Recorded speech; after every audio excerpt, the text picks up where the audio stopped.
What's going on, guys? Chopper Josh here, back in the garage with this beautiful 1978 Shovelhead. So this was Harley Davidson's 75th year anniversary bike, and boy, they wanted you to know it. Sticker under the clear coat stating 75th anniversary 80 cubic inch Electroglide. Now this was the first year that Harley released the 80 cubic inch engine in any bike that they had up off of their 74 cubic inch model, and they wanted you to know. Because they put it here, it's in the tag, it's on the filter, 80 cubic inches on the saddlebag, and when you're behind, 80 inch on the rear fender. Now a lot of people thought it was a Road King, but it is an Electroglide, and we got the parts to prove it. We have the original detachable fairing, the iconic white solo seat, and the original tour pack. Now, we are the second owners of this bike. We bought it from the original owner who purchased it back in 1978 for the Sturgis Motorcycle Rally. He lived in Sussex County, New Jersey, so he went from New Jersey to Sturgis, back to New Jersey, and then sadly parked it for the rest of its life. So right here, this bike went 3,453 miles its entire life. Since we've had it, we did 131 miles. So after its first and only trip out on the road, he tarped it in his basement and he let it sit there for 42 years until they called us. So sadly, the original owner passed away. The widowed wife called our shop, said if we were interested to help her out with her bills. So we went there and we went through the basement and we untarped it, and we could not believe what we saw. The chrome isn't bad at all.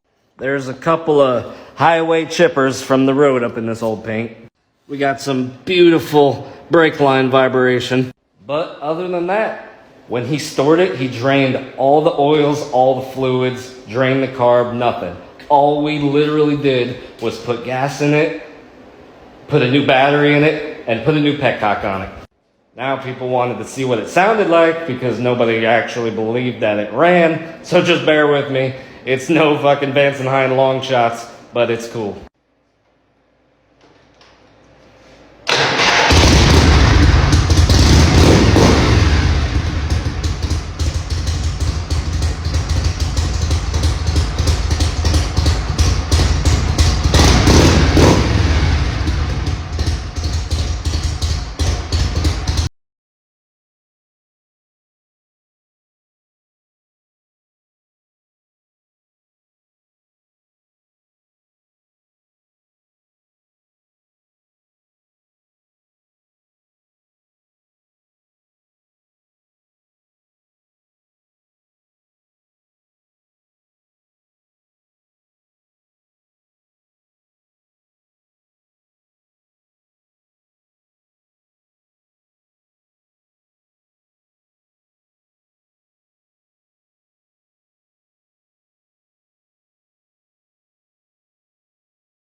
Got room for one more if you still want to go to Aspen.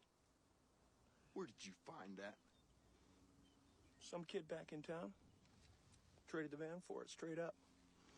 I can get 70 miles to the gallon on this hog.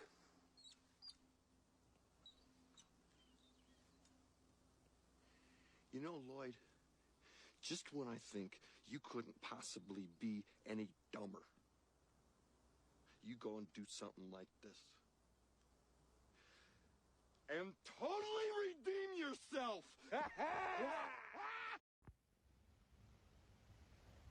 And now that I have your attention, what's up, guys? Chopper Josh here, back in the garage with another beautiful barn find. We just picked up this 1971 CB750. The old four-banger. Single overhead cam, one carburetor per cylinder, and one header and muffler per cylinder. This damn bike sat outside for so long. The brown paint sun faded, I'm guessing, to green on the tank and up on the headlight. So in 1969, Honda released the very first CB750 at a motorcycle convention over in the UK. This bike came off the showroom floor with damn near 70 horsepower and was able to do from the factory 125 miles an hour. And I know some people are saying, oh, my bike can do that now. Well, trust me, bikes from the 60s didn't do that.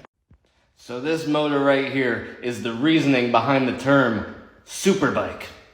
So everybody with their R6s, their R1s, their CBRs, their RRRs, H2s, S1000s, all that really fucking fast shit nowadays, you can thank this guy.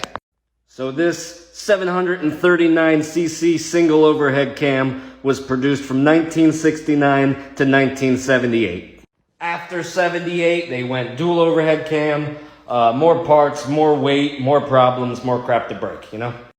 No antifreeze, no radiators, air cooled.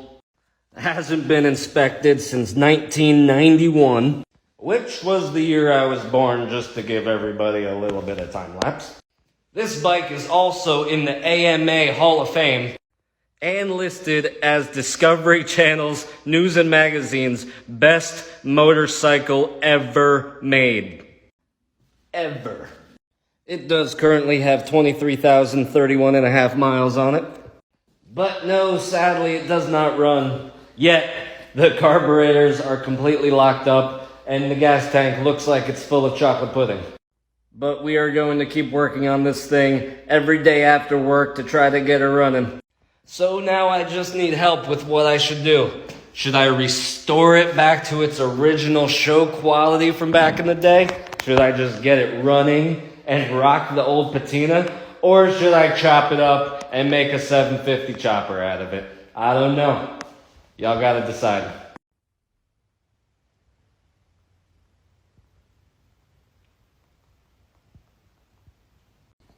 So if anybody ever wanted to test a magneto before putting it on your motor, get yourself some wood, put it in the vise, clamp it into the drill press, hit that bad boy on.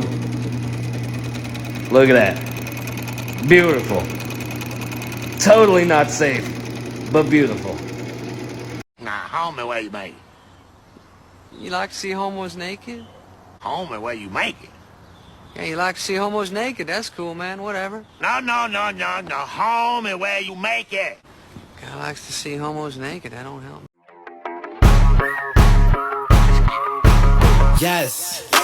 You're gonna stand there, owning a fireworks stand, and tell me you don't have no whistling bungholes, no spleen splitters, whisker biscuits, honky lighters, hoosker do's, hoosker don'ts, cherry bombs, nipsy daisers, with or without the scooter stick, or one single whistling kitty chaser? No. Because snakes and sparklers are the only ones I like. Well, that might be your problem. It's not what you like, it's the consumer.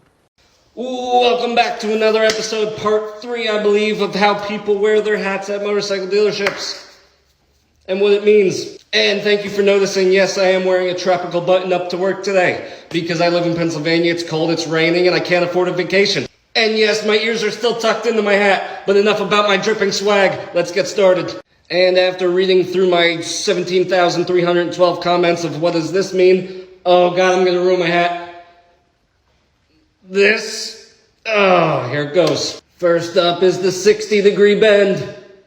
If you wear your hat like this, bent brim up, schmutz, just a tidbit, this means it does not matter if your state requires you to wear a motorcycle helmet while operating a motorcycle. You do not wear one. You rock that motherfucker in the wind like this. You have one arm up on the handlebars, one arm just chilling, probably sending a Snapchat to your ex, and you are just letting that bad, beautiful butterfly blow in the wind. The back of the snaps are 2 times tighter than it should be, so even at 120, this bad boy does not come off. And if you're in a vehicle, be careful of people who are riding with their hat like this because they probably just left the bar and they're a schmutz on the tipsy side. Next is the cannoli bend. If you see a man riding a motorcycle or at a bike night with the hat completely flipped backwards like so, Do not play with these kind of people either. Guaranteed they either have a hatchet or a giant knife hanging off either side of their hip. And in the other pocket is an empty flask that they chugged on the way to bike night. If you and your buddies get wasted and you build a ramp out of a 2x6 and an igloo cooler, you don't even have to ask if anybody wants to hit it. Someone wearing their hat like this will say, "Hold my beer." And even if they crashed hitting that ramp, they're gonna get up and they're gonna ask for another beer and just ask if anybody got that shit on camera. And last, but certainly not least, the bent back backwards. There's only one reasoning why people wear their hats like this. They love tacos. Tune in next week when I make fun of female riders. What's up, guys? Chopper Josh here, back in the garage. I have to show you what we're working on, man. We're going to be doing this bike for the next couple weeks. Everybody's seen it in the background of my videos. I nicknamed this bike Frank because it's a Frankenstein of, it's a clusterfuck of parts, man. I gotta show it to you. So first we are working with a V-twin aftermarket panhead style heads on a Shovelhead bottom end with a iron head cam driven magneto and a Evo style soft tail 6-speed transmission that we had to cut just to fit the swing arm. So a lot of people hate the fake panhead style, which I agree, it's a little gaudy to me in my opinion, but some people dig it, some people like it. I am a true panhead kind of person, but customer gets what customer wants. And as you can see, there's a big old chunk missing right here. We're cutting the frame, cutting the swing arm. We're doing a 200 fat tire kit. So we're going fatter with the frame. I just rigged up this jig to keep everything straight. Found the crappiest swing arm we had in shop to chop up. All we're pretty much doing is keeping that and making the rest. So it's gonna be, and it's got a 23-inch fucking fat mammoth on the front. So it's gonna be fat front, fat rear, big tail section, big ass seat, fake pan shovel soft tail thing. So even though this bike in the chopper world might get a little hate, some people might love it, some people might hate it. I'm heading to the shop, the metal shop tomorrow, pick up some steel. We're gonna strip this down tonight, get it in the frame jig tomorrow, and start making the frame and go from there, man. And if my calculations are correct, this bolt, this center bolt, this line down the back, that line across the jig pipe, and then that line should all be even. We are gonna flip the lights real quick and get the laser out. Check this out, man. First bolt straight up, second bolt straight up, right down the back of the frame, even. First Sharpie mark, dead on. Second Sharpie mark, dead on, man. Look, check that out. Science. Yo, can't tell me that shit wasn't cool. So, I hope everybody is going to enjoy this build process as much as I am. Tune in next week for an update, man. Yo, what's going on, guys? Late night in the garage today, but I am damn happy that finally someone asked me this question. What is my definition of a fake panhead? How is it possible? Blah, blah, blah. Well, I would love to spread my current knowledge with everybody so they know the difference between a real and fake panhead. And yes, this gentleman was correct. There are aftermarket companies that are actually making rocker box covers in the shape of panheads for twin cams. Yeah, just don't do that. There is a mile-long list of differences between a twin cam and a panhead, but we don't have time for that, so let's get started with the fake pan. The number one dead giveaway is the nose cone cam cover. The nose cone cam cover are on Evolution engines and late model Shovelheads. Like this one, and this one, and this one. There was never a panhead engine Produced by Harley Davidson with a nose cone cover. Every Panhead had the flat style cam cover with the big old generator right there. And if not too many people know what that thing is, it is your charging system. 9 out of 10 people thought it was a starter for some reason, but it looks sort of like this one. The generated bottom end was in every single Panhead produced by Harley Davidson, and even in the start of the Shovelheads. From 66 to 69, they were also generated until they went to the nose cone. They were even used up till 1980 in the Sportster Ironhead model. Second is the front-facing intake ports. And by front-facing, I mean cam side. If you see a Panhead with a normal intake manifold with a carburetor, that is a dead giveaway. It is fake. This is a real Panhead off of a 1951. And you're probably wondering, where's the intake port? That's right, because it's in the back. Real Panhead cylinder heads, their intake manifolds were in the backside, and they had a T manifold coming out to their carburetor. Next is the single bolt exhaust port. These were found on Shovelheads like that. The real Panhead has a overbore style exhaust system with a clamp that goes over it. And many people think that these external oil ports are for fake Panheads. But the last 3 years of the Panhead, 63, 64, and 65, they actually made an external oil port. I don't know why, so if anybody knows why, please tell me.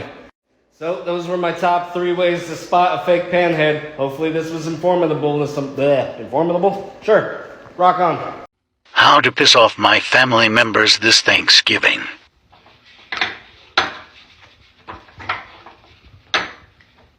Nice. Dude, I am having such a hard time with this build.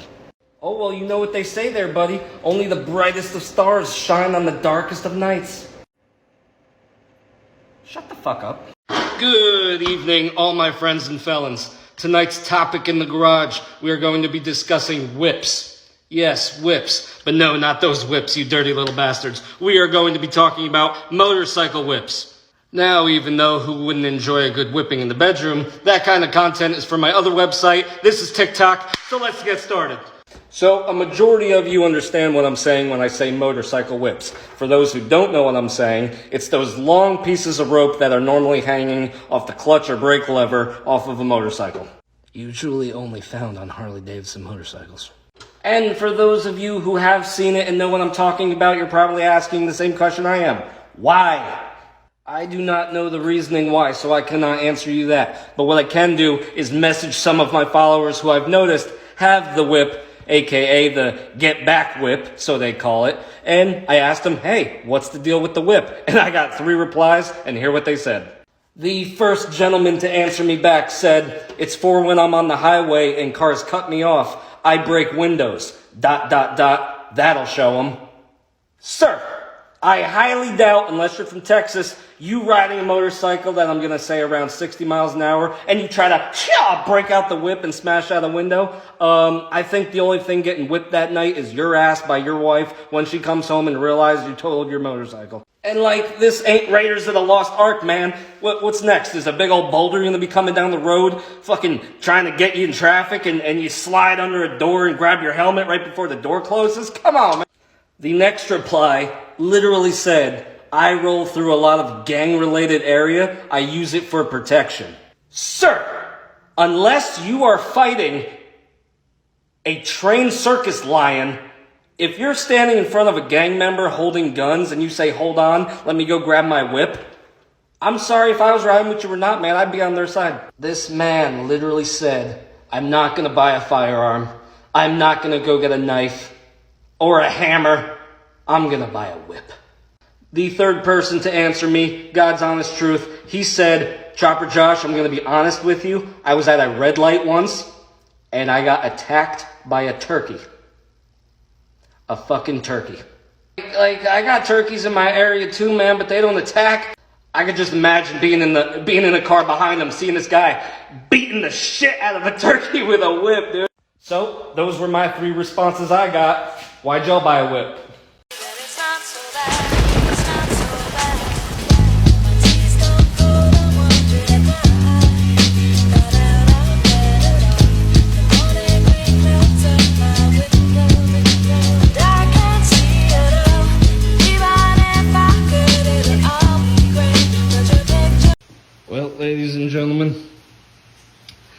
engine builder, this is what you never want to see.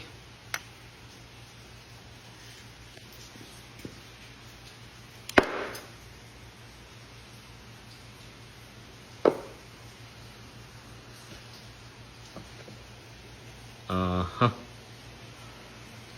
Uh-huh.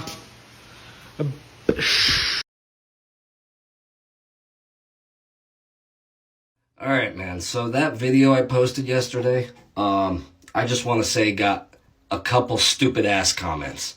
And I'm only saying that now because I never came on this app to talk shit or anything like that. You know, I came on this app to sort of be funny and make people laugh and somewhat spread my information and be a little informative to people that might not know as much as me.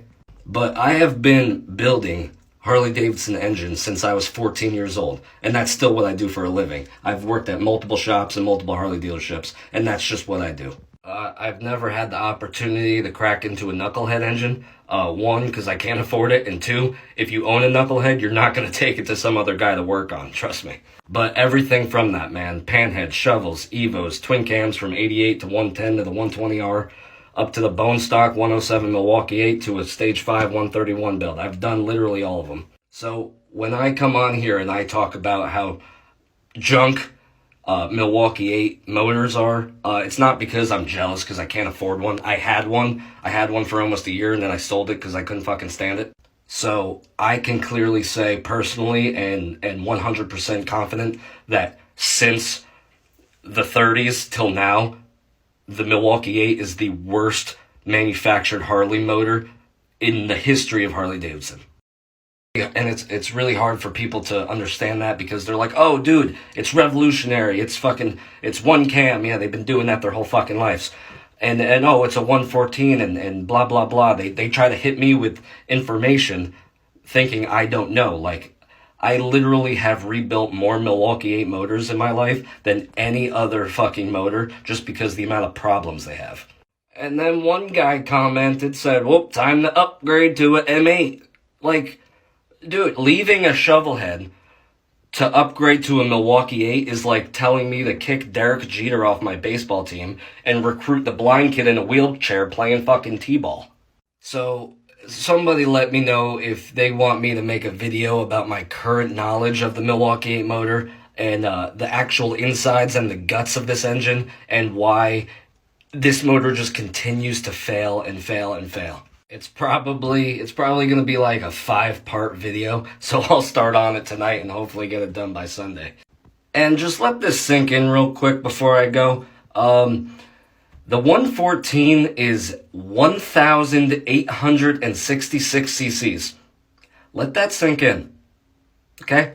And there's a reason why it doesn't make that much power. Follow and find out.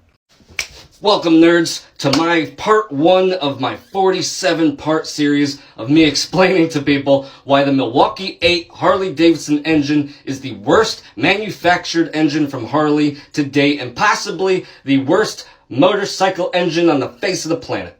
Okay, so we're going to start off a little slow in this series. This one's just going to address the main problem of these engines, and that's these motors burn a significant amount of oil. So for all those people who said, dude, I got 20, 30, 40, 50,000 miles on my M8 and never had a problem with it, guarantee you don't do your own oil changes, so you have never seen what came out and the little bit that does come out.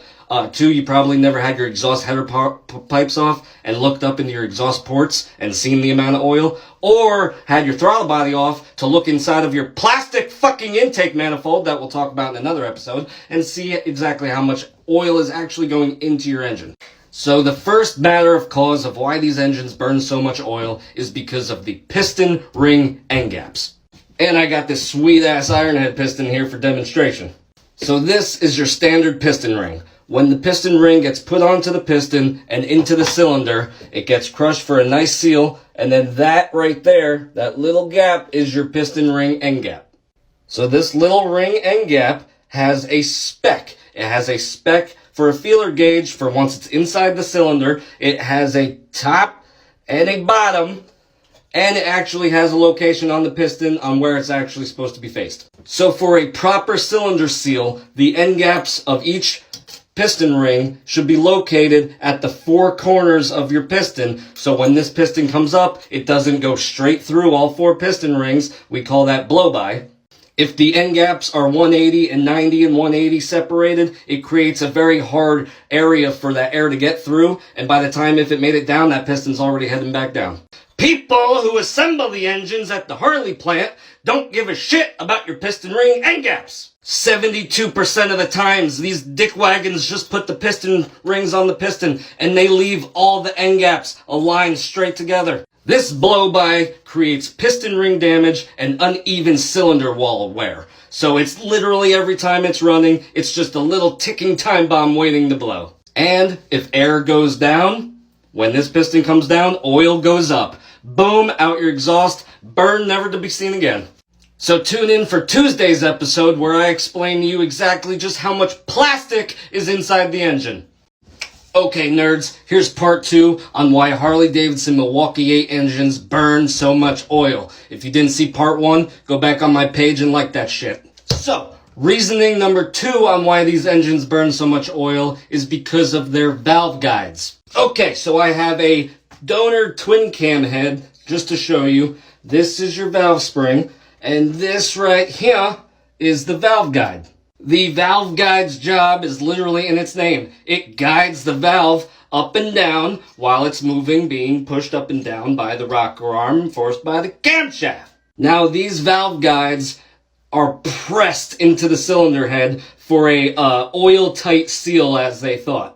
Now, the inner diameter of the valve guide and the outer diameter of the actual valve stem has a very minimum clearance that is needed that fucking douchebag Davidson still can't figure out. And yes, these engines do have valve seals. The valve seal is a seal with a little spring on it that goes over the valve. Oh, that was dirty. But that is supposed to stop oil from getting down the valve guide. But yet again, douchebag Davidson cheaped out and saved 4 cents from, an American part to go in Beijing. So that, yes, leaks. And I know it's hard to see, but these valve guides have no lip. There's no bottom out barrier. So if these things decide to heat or cool down at different temperature from the head or vice versa, they will move.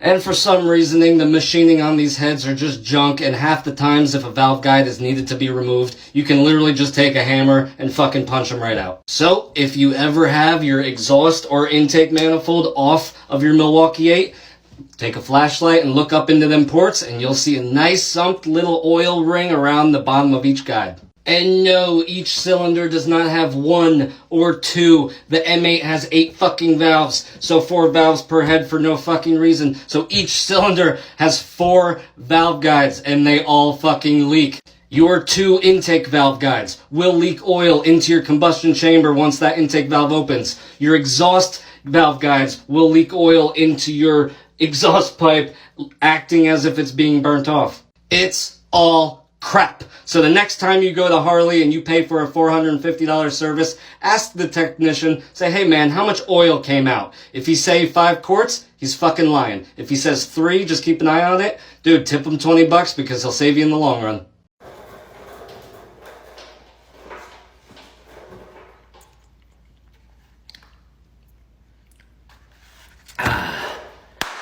Finally!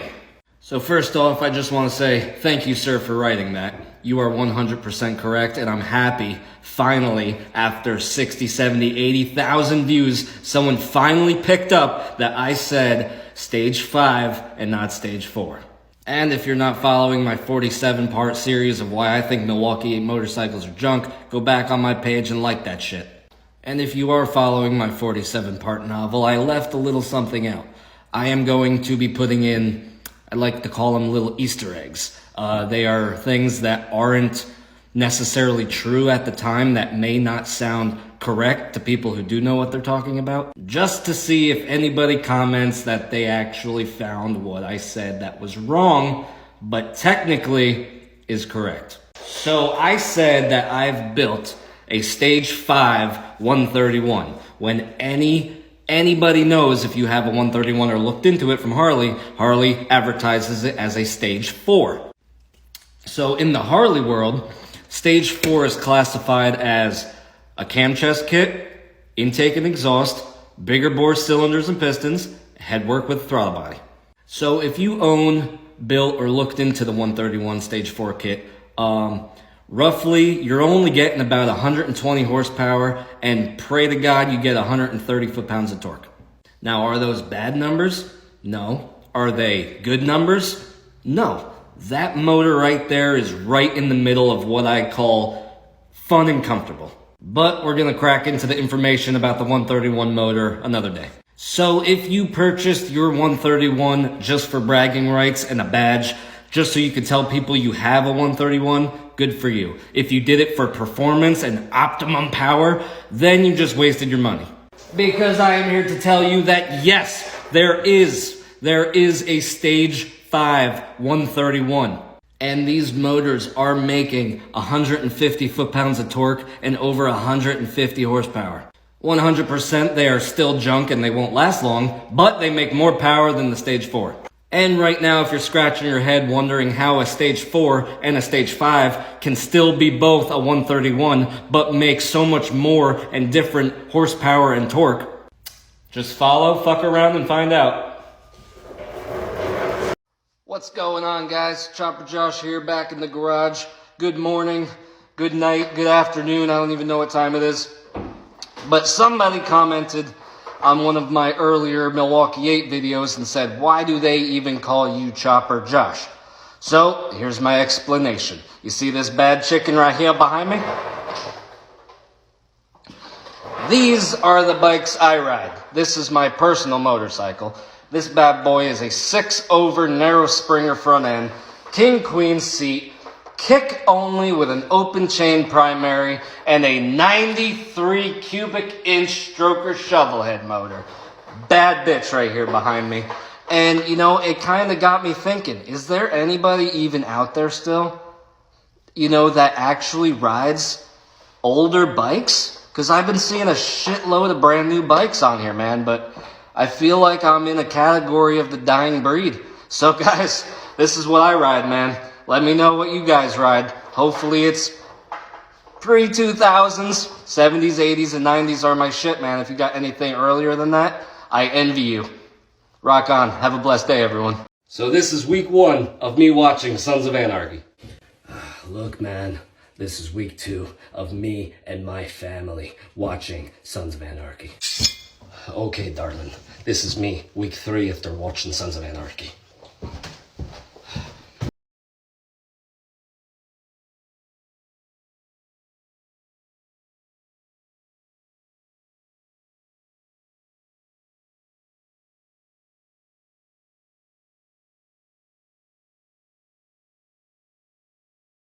Nerds, Chopper Josh here, back in his basement bathroom. Yes, this is my basement bathroom only because it has the best lighting and I have to look pretty for my female audience. So instead of ruining everybody's night that owns a Milwaukee-Eight motorcycle, instead of bagging on them and telling them why they're junk, I figured I'd answer some questions from the previous videos. First question to answer. 1. Yes, I do sometimes rock a man bun. Why? Ask your sister. When a grown man is worried about what another grown man does to his own body, it makes me question a lot less why they ride stock motorcycles. Secondly, I know that 131s can make more than 120 and 130. When I say 120 horse and 130 torque, I am talking about a Harley built, a Harley tuned, a Stage 4 Screaming Eagle download. 80% of the time, Harley doesn't even dyno or tune the bike. They build the engine, they upload the downloaded map that's pre-made from the dingle nuts back at Harley, and they send it on their way. If you are the type of man who builds his own shit or brings it somewhere to build their own shit and does not care about EPA or warranty and you just want to make the most power possible, I salute you. That's what you should be fucking doing. But do not get cocky, okay? If you are under 140 cubic inches rocking a Milwaukee-Eight motorcycle, you are not fast. You are obviously faster than stock bikes and little baby Stage 1 and Stage 2s, but in the actual racing world where M8s are up in the 140s, fucking leading edge is doing 151s and even Dragos up in the 160s right now. Where will the cubic inches stop? So long story short, if you're anywhere in the 160 to 200 horse range, go ahead, talk shit. If you're under that, you know, don't be cocky, because as soon as you get cocky, then you start making fun of people at bike night. You start thinking you're the coolest cat out there, and by the time you know it, you're looking in the mirror and you're one flannel away from being Logan Rides. And for the people who ask me, is there anything that they can do to fix or change the M8 problems? I only have 3 solutions, and it's gonna hurt me to say. 1. Build the motor with aftermarket parts from people who actually know what they're doing. 2. Keep trading your Harley in at the dealership every 2 years. And 3, abandon the un-American heritage that Harley's leading towards and buy a different brand. Cheers. Drink the water. No. Drink the water. No. Drink the water. No. You can't survive off of Dr. Pepper. Try and stop me. Just try one sip. One sip. It smells bad. Oh my gosh, you're so dramatic. Okay, nerds, pay attention. Here it is, finally. The difference between the Stage 4 and the Stage 5 131. And yesterday, finally, somebody said it. Is it in the crank? Is it crankshaft work? Is it this? Is it that? Yes, it is. Stage 5 is technically when you crack into your crankcase. And no, not a lot of people do it. 1, because they don't really know how to, or 2, they don't really even see the point. But other comments said, why are you even naming engines and stages? And someone else said, if you have to name your engine in a stage, you ain't even in the game. Eat a dick. I physically nowadays have to name engines and stages, because back in the day, someone wanted a stroker motor, they wanted a big bore kit, they just told you what you wanted. Nowadays, nobody really knows the inside guts of an engine, so they hear stage 1, 2, 3, 4, and that's what they want. They want this, they want that, or they want that, or this. If a customer comes to me and says they want more power, I could easily just say, okay, we'll do a stage 4 kit. End of conversation, boom, paid out the door. I could easily look at them and say, okay, what do you have, a 114? Awesome. All right, we're going to take your stock 4.016 bore. We're going to punch it out to a 4.31 bore. Your 10.5 to 1 compression is going to get bumped up to 10.7. We're only going to go 1 millimeter bigger on your valves because of the crap design of the Harley heads. And instead of the 517... Screaming Eagle cam that the 131 uses at Harley, we're going to bump it up to an S&S 590 for more power, baby. And it's just so, everything gets bukkakied in their head, and, it's just more stress on the customer. So, yes, S&S does sell a 4 5/8 stroker crankshaft for a Milwaukee-Eight. So no, your 131 is not a crate motor. Your 131 is not a stroker motor. Your 131 is nothing but a stock 114 bottom end with a big bore kit on it. Sorry to ruin your day. So, if you decide to use S&S's 4 5/8 stroker crankshaft over your 4.5-inch crank that the 131 and the 114s have, then you can use S&S's smaller bored cylinders and pistons to still make a 131 displacement. And now you're probably wondering, why would you want smaller piston bore? Because their smaller bore has thicker cylinder walls and thicker side skirts. If you ever seen the 131s or even any newer Harley cylinder walls or side skirts, they're paper thin, and that's probably why they're going to have problems in the future. So use S&S shit, because they are proven performance, unlike Harley Davidson, who doesn't give a shit about you. I'm going to go eat some cheese. Have a good night, everyone. You want a girl with boobs? Yes. Listen, did you guys know that Harley Davidson is actually the last names of Bill and Arthur Harley and Walter Davidson, the 3 founders of Harley Davidson Motorcycle Company? Now you do. Hello. I'm Chopper Josh. Do you have a Milwaukee-Eight motorcycle engine in your new Harley Davidson? If so, push this little follow button right here for weekly videos on why you purchased the biggest piece of crap engine that Harley ever produced. Now this is video 3 or 4, I believe, but if you haven't seen any of my other videos, go back on my profile and like that shit. So today we are finally getting into exactly how much plastic is in, on, and around your Milwaukee-Eight engine. And yes, I know people are gonna say, oh, twin cams had plastic in the engine too, but not this much and not this poorly made. Okay, the first attention to matter is the oil lines that are on top of the engine that go from the exhaust port to the exhaust port. These ones. They start over here, and they go up and around, and back down to here. And yes, they're plastic. These plastic oil lines carry cooled down oil to your exhaust ports. There is a little internal chamber around each exhaust port that flows oil. This original design was purposely made to cool down cylinder head temperatures, but all it did in the long run was heat up the oil really fucking hot. It's crap! Secondly, you have a plastic intake manifold. We're gonna go back to that last picture just so I can zoom in and show you. Right here. This is your plastic intake manifold. Ugh. If you do your stage 1 air cleaner yourself and you do not remove the stock induction modular bracket, you will put your new air cleaner on, it will pull it out towards you, and it will end up cracking the shit out of this manifold. Third, inside of a Milwaukee-Eight engine is a counterbalancer. These counterbalancers are gear driven off of the crankshaft. They counterbalance. They are about a 10-pound weight that goes opposite of the crankshaft to try to create a smoother running engine. And these counterbalancer shafts have bearings. And you guessed it, there's plastic in the bearing. And trust me, they break. And when they break, your counterbalancer goes like this until kaboom! Right here is the countershaft bearing, and all this is your engine. So congratulations on buying the unreliable version of a Goldwing. Like and follow for next week's episode. I'm gonna go get a beer. TikTok, what's up guys? Nick the Harley guy. What's up, losers? It's Wednesday and I'm still feeling fucking violent, so let's do this. My name is Logan Rides. I'm the smartest person on TikTok. If you don't listen to what I say, you're an idiot.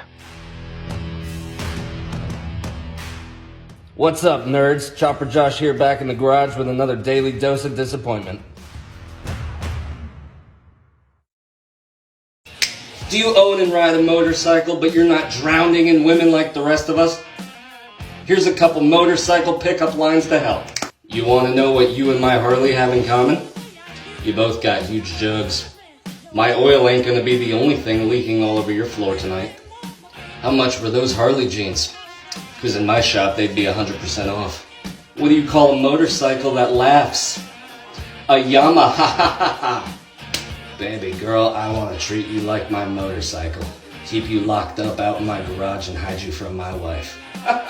Don't use that last one. What? Nothing, man. Nice bike. Thanks, man. It's a Shovelhead. I don't give a screaming eagle what it is. Good luck stopping for gas every 75 miles with that peanut tank. Yeah. And good luck complaining after a half-hour riding that your butt hurts. Mm-hmm. And good luck leaving an oil stain everywhere you park. Yeah. And good luck trying to trade that in at the Harley dealership. That junk ain't worth its weight in metal. Yeah. And good luck passing inspection. What? Nothing, man. Good luck with your monthly payments. And good luck paying a Harley dealership over $100 an hour to work on your bike. And good luck paying thousands of dollars of overpriced extras just to trailer your bike to Bike Week to realize that every single person has the same bike as you. No! Good luck when your warranty runs out. What? Good luck when your fob battery dies. I know the PIN! You know how to enter it? No! Oh. So, story time. I'm sitting out in the parking lot of Subway, enjoying my lunch, and right next to the Subway is a GameStop. Now, I see this little kid run out with his mom, and he's running and holding this game, and he runs over to me, and he says, "Whoa, monster truck!" So I rolled down the window, and I said, "Yeah, buddy," and he screams, "I just got this game," whatever it fucking was. I said, "Oh, I got that too." You know, lying, now I feel bad. But the mom looks up at me and says, "Yep, well, his broke-ass father won't even pay child support, so someone's got to pay for it." 1, I respect it and I love independent single moms. 2, it is 3 days from Christmas and you just fucking stole Santa's spotlight, you bitch. He's motherfucking peanut butter and jealous. He's not jealous. He's putting KY jealous all over his. What is there to be jealous?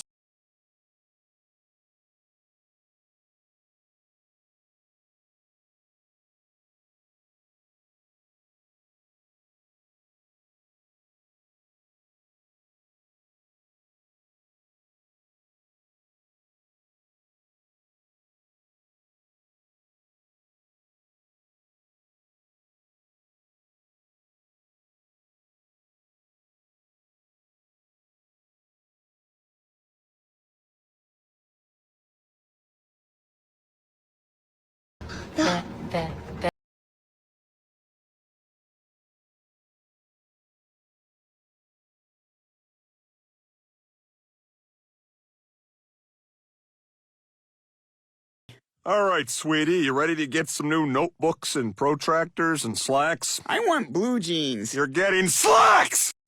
What's going on, nerds? Happy holidays. Chopper Josh here, back out in the garage. And if you're stuck at a holiday party right now, this is the best time to step outside and watch this dope-ass video.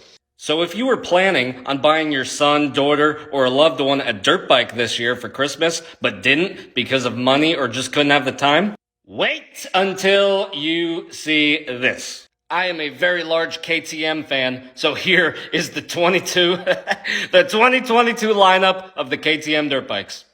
First up, we have the KTM SXF 450, and yes, that F stands for 4-stroke. This little bad boy packs a punch with 63 horsepower. Not too sure if anybody has ever felt over 60 horsepower on a dirt bike, but it is like sprinkling cocaine on a crotch rocket. But if you're thinking that's just a little too much power for your pocket, there is a 250. It's an SX 2-stroke. And yes, guess what? It also has 63 horsepower. But now if you're thinking, well, I haven't been on a dirt bike in a while, I might just try the 125. KTM makes a 125 SX 2-stroke, but sadly, yet appropriate, it's still also 63 horsepower. But good news for you if you're an unexperienced or just starting out as riding dirt bikes, they do make an 85 SX, which is also a 2-stroke. But guess what? It also has 63 horsepower. And if your son or daughter is just starting out on a dirt bike, they make these little cute 50s, but make sure that motherfucker has a seatbelt because they also have 63 horsepower. I'm really not too sure with what kind of drugs are at the KTM factory, but I fucking want some. Have a Merry Christmas, guys.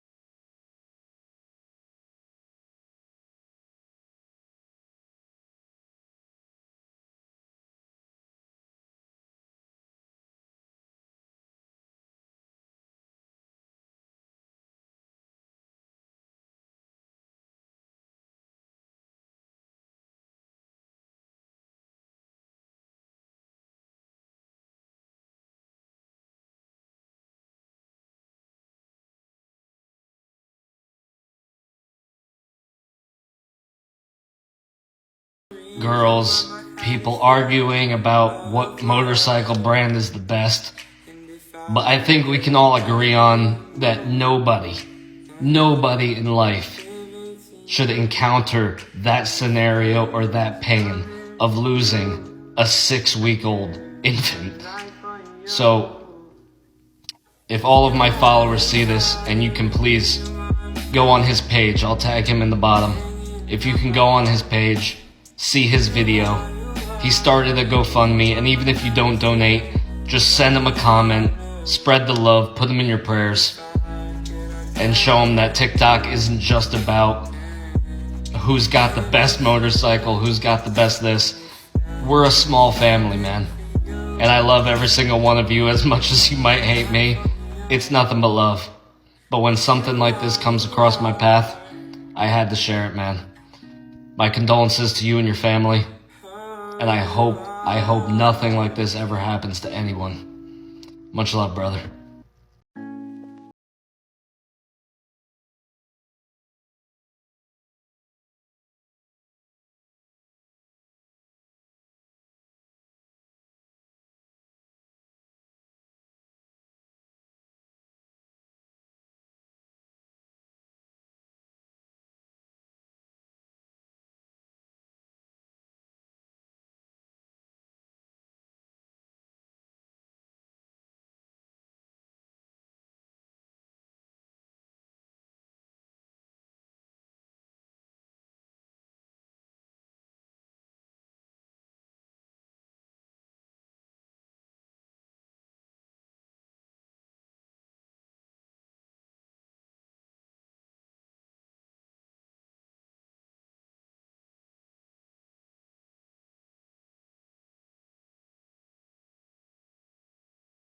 Funny stuff, girls, people arguing about what motorcycle brand is the best.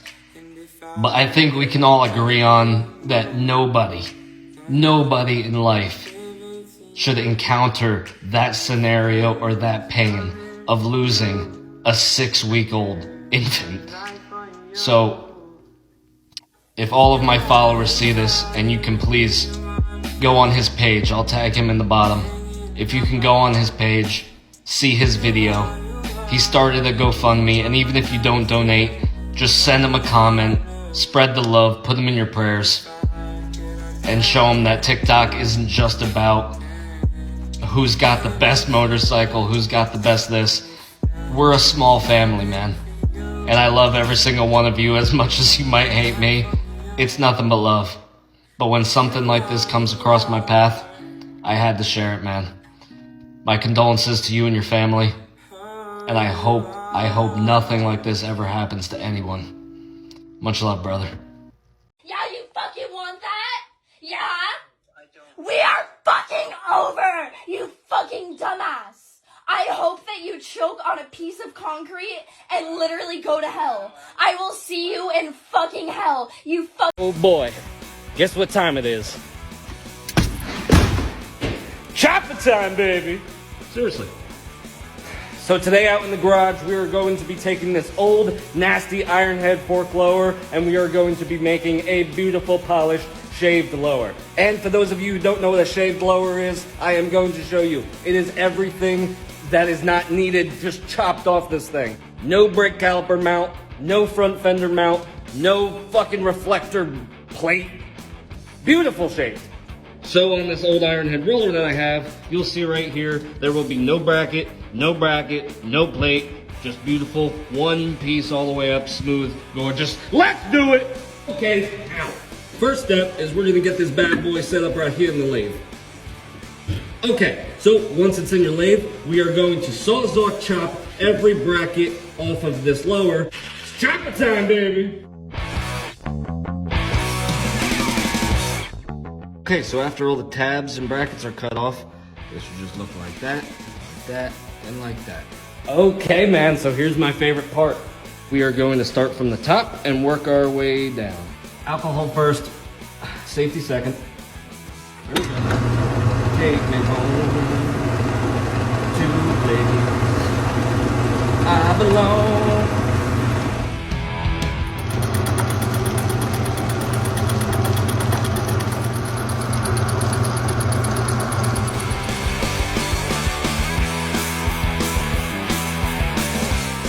Man, so now you could finally start seeing it take shape. You could still see some of the writing. Right here was where the fender bracket was, and then right here was where the reflector plate was. So you could see it's coming out nice. I did make my final depth score right here when I started, so we just got a little bit more to go, and then on to the bottom half. All right, man, so it's getting a little late. Homie's getting kind of hungry. So I'm going to run inside, grab some grub, come out here, finish this, sand it down a little bit, do a little bit of polishing, and then show you the final product.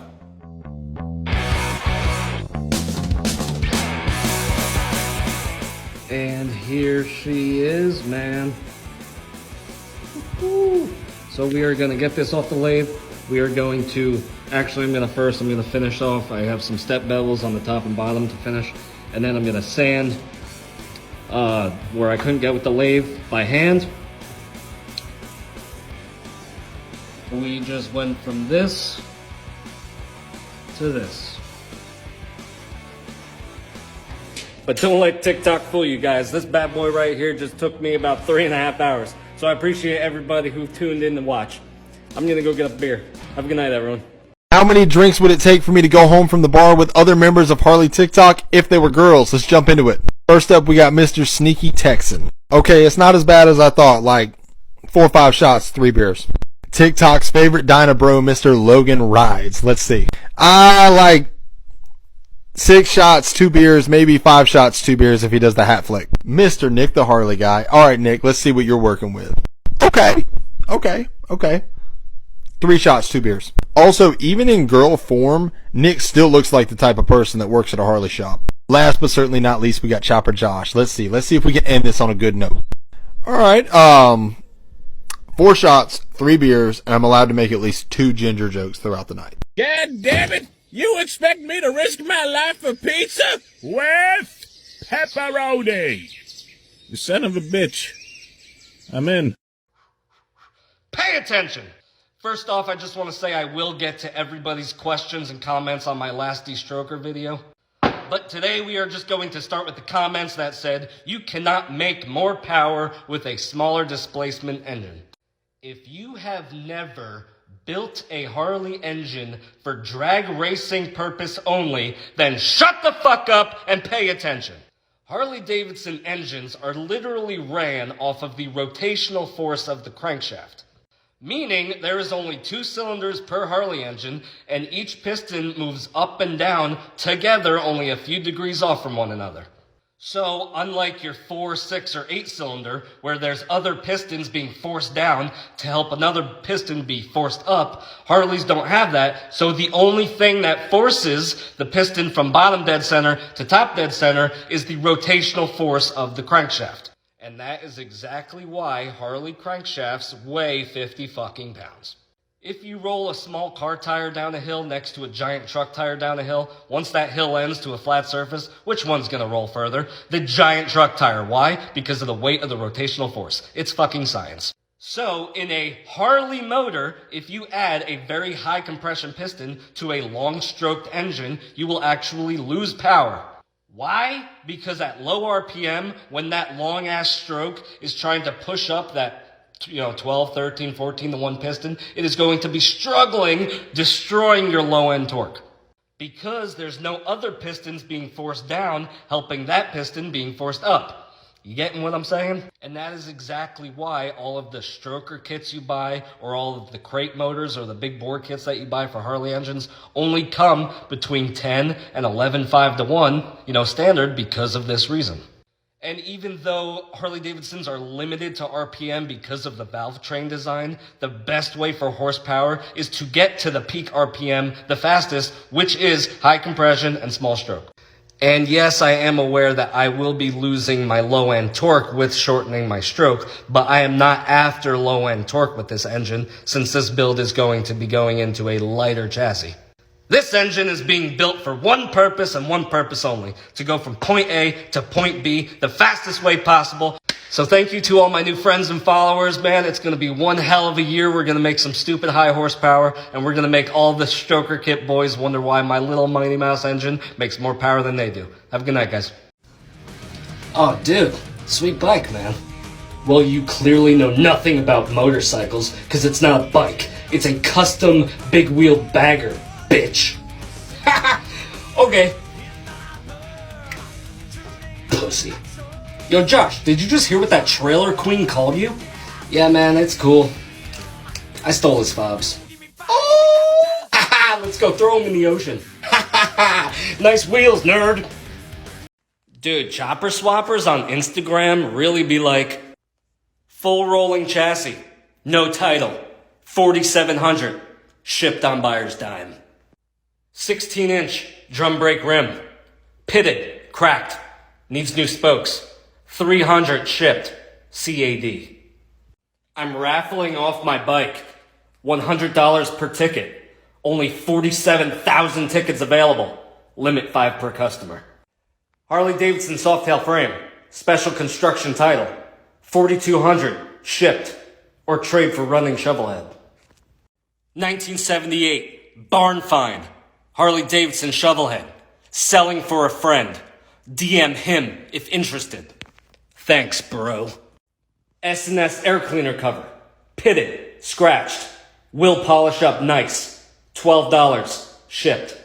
Add 25 for West Coast. 2 totes and shopping cart full of Harley Davidson parts. $6,400. Shipped. Or trade for running Shovelhead. Rear 130 tire. Mickey Dunlop. With 25% tread left. $35. Local pickup only. Thanks, bro. 5-inch stroked iron head cylinder. DM if interested. But I'm never gonna answer. 1976 Shovelhead rocker arm. $4,300. Shipped. Or trade for running bike. This chunk of ice that was on my Harley this morning.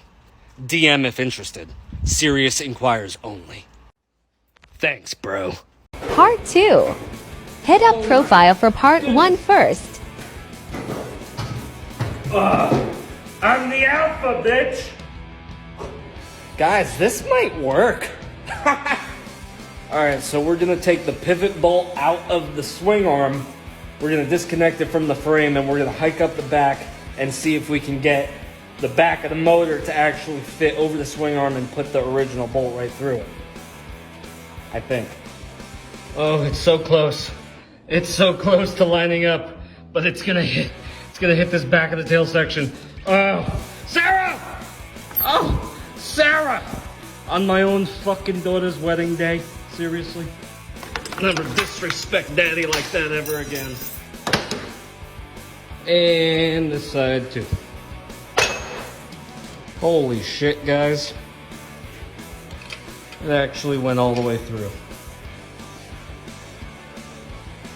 Oh, plenty.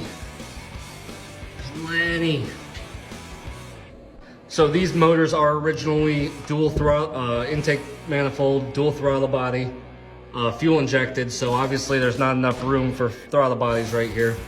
So we're gonna go carbureted because I don't like fuel injection anyway. So we can either run one out this side, one out that side, both out one side, or a big ass dual carburetor on this side or the other side, depending on where it fits. So once we get the down tube situated, then this side gets the same cage as the other side that will bolt onto the original frame. These motors are a wet sump system, meaning that all the oil stays into the motor and the motor and the transmission is in one, so there's no need for an oil tank. So we'll probably do a mini fake tank back here once we make the rest of the frame, just to hide all the wiring, the fuse box, everything. So we'll have a fake oil tank just to go along with the old school iron head look. We'll probably go 2 or 4 inches over on the front end, big king queen seat, peanut tank, you know, just to give it that old school chopper look, but have this mammoth of 150 horsepower, fucking 13,000 RPM revving V-twin in it. Oh no. Oh shit.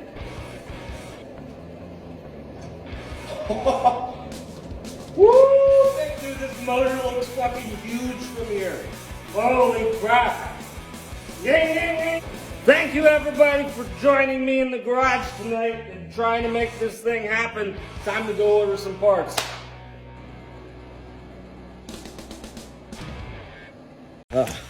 Oh yeah. If you're ready for a 3-day weekend of nothing but motorcycles, sex, drugs, and rock and roll, and y'all are ready to chop till we drop, let me get a hell yeah! I really need friends. So today is part 3 of the Iron Buell Hydro Glide that everyone's calling it now. So in the last video, you can see I just shoved a big old flathead screwdriver through the swing arm pivot bolt because this is the stock swing arm pivot bolt, and this bad boy right here is the guy she tells you not to worry about. This is the stock Buell swing-arm pivot bolt that has a big old rounded edge on it so it can go in here to a pinch bolt. Now, am I going to spend hours searching online for the correct bolt? Of course not. I got a lathe, bitch. Now, number one rule at Chopper Josh's garage. Alcohol first, safety second. Oh, woo! It burns so good. Oh, it's like a STD that wants to hug you. Here we go. Country road, take me home.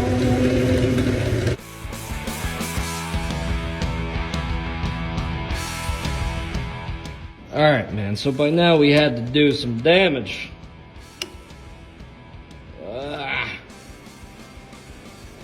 7, 8. Oh, we're halfway there.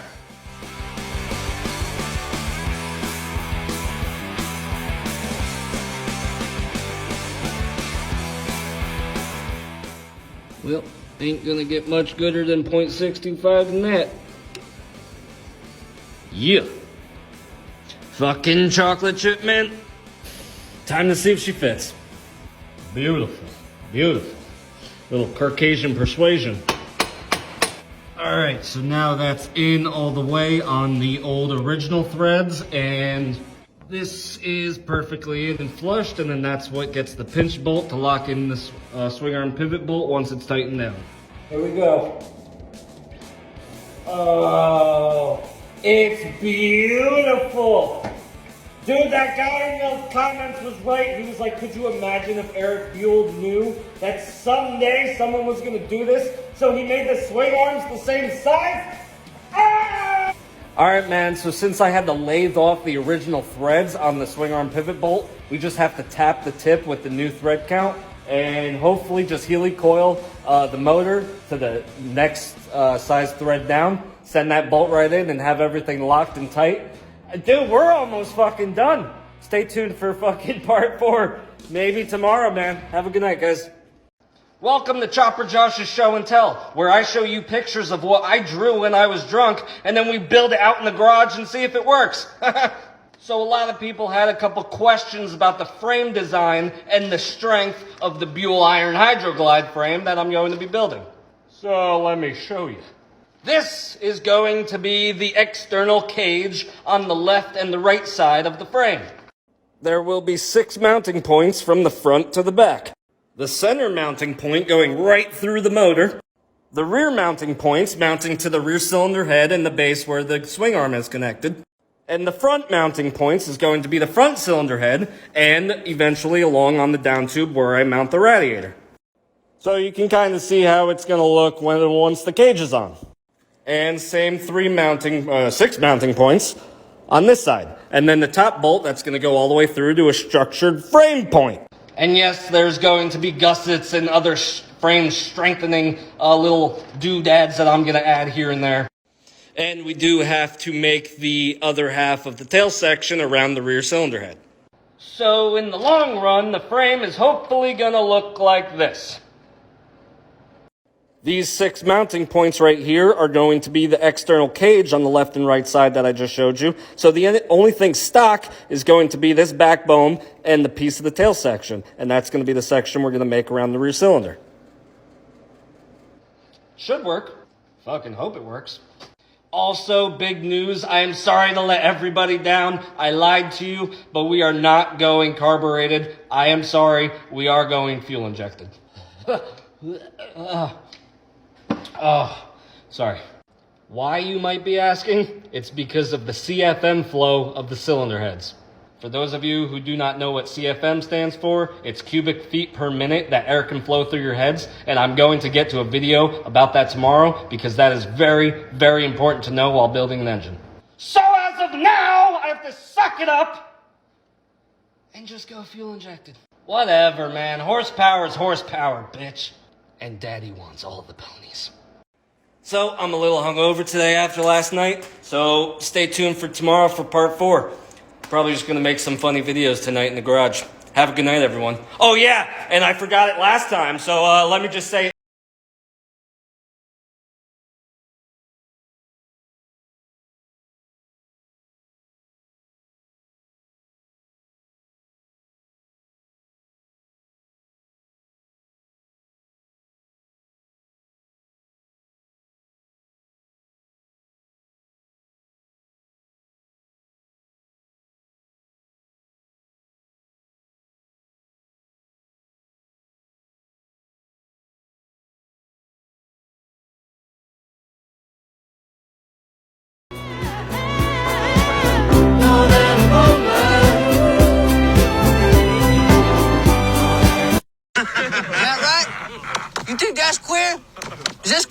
there larding and charging, looking for chickies.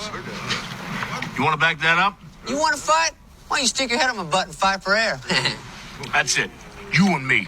Let's go. You know I would. I'd love to beat your ass up and down this place. I gotta go back to work. That's the way we all became the Brady Bunch. The Brady Bunch.